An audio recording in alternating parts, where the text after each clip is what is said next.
Tadi pertama kita ke Pasar Hewan Tanah Merah, kemudian kita ke Desa Petong. Itu adalah tempat inseminasi buatan. Kita ingin memastikan satu, stok hewan kurban aman, karena saya kemarin juga sudah ke Lamongan. Satu, Bu Bami sini. Satu, stoknya aman. Dua, harus dalam keadaan sehat. Jadi asuh, aman, sehat, utuh, dan halal. Utuh itu dalam artian bahwa seluruh makanan yang dikonsumsi oleh hewan yang akan dijadikan hewan kurban itu semuanya sehat, kira-kira begitu. Nah, kedua, kita ingin memastikan bahwa hewan yang akan disembelih sebagai hewan kurban itu harus mendapatkan surat keterangan sehat dari Dinas Peternakan. Jadi kita ingin memastikan bahwa pandemi COVID yang terjadi di Jawa Timur tidak mempengaruhi produktivitas hewan ternak yang akan dijadikan hewan kurban, dan kita melihat daya beli masyarakat ternyata sangat tinggi. Kalau tadi saya ke Petong itu bahkan sudah luar biasa menurut saya, ini sudah bisa menjual secara online. Lalu sudah mulai membangun koneksitas dengan mereka yang akan menyembelih hewan kurban, dititipkan di situ. Bisa dibayangkan yang hari ini sudah dibeli dan akan diserahkan ke masyarakat Petong. Itu kambingnya sudah 30, katanya semuanya dari orang Surabaya. Artinya bahwa mentransformasikan gizi kepada masyarakat itu bisa dilakukan secara online, dan dia tetap bisa melaksanakan ibadah penyembelihan hewan kurban.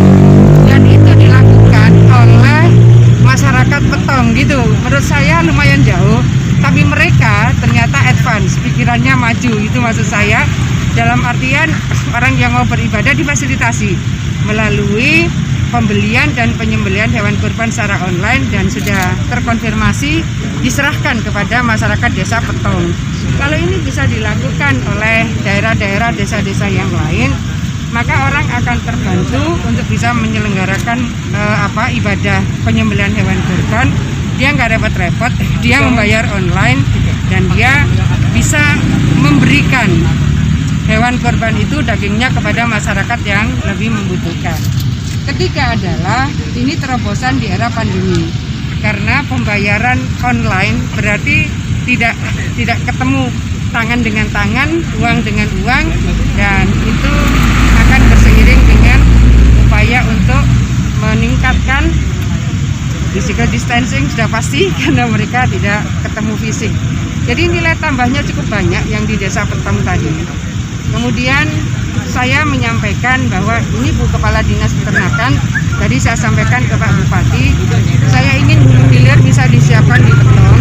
Ini sebetulnya tinggal menyiapkan tempat produksi konsentratnya. Sederhana sekali, karena saya sudah melihat di beberapa titik itu dengan menggunakan teknologi tepat guna, TTG, mesinnya sederhana dan tidak membutuhkan ruang terlalu besar.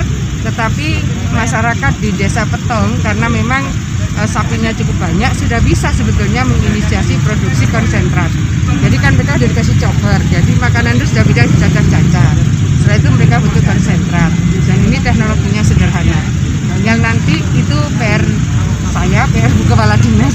Tadi saya sampaikan ke Pak Bupati, juga Pak Khairul, supaya termonitor, terkawal, kira-kira gitu. Bu, untuk kategori daging yang sehat untuk dikonsumsi itu seperti apa?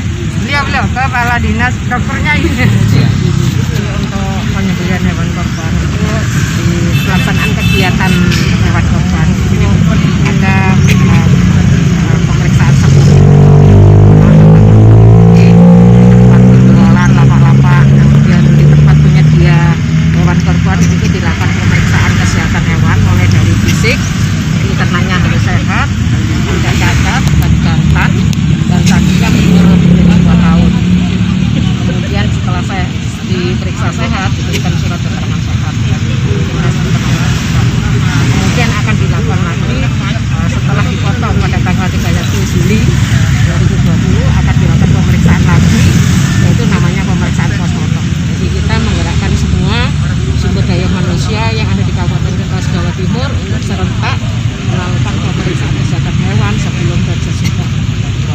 Kalau dilihat dari ciri khas daging yang mudah dikenali apa gimana?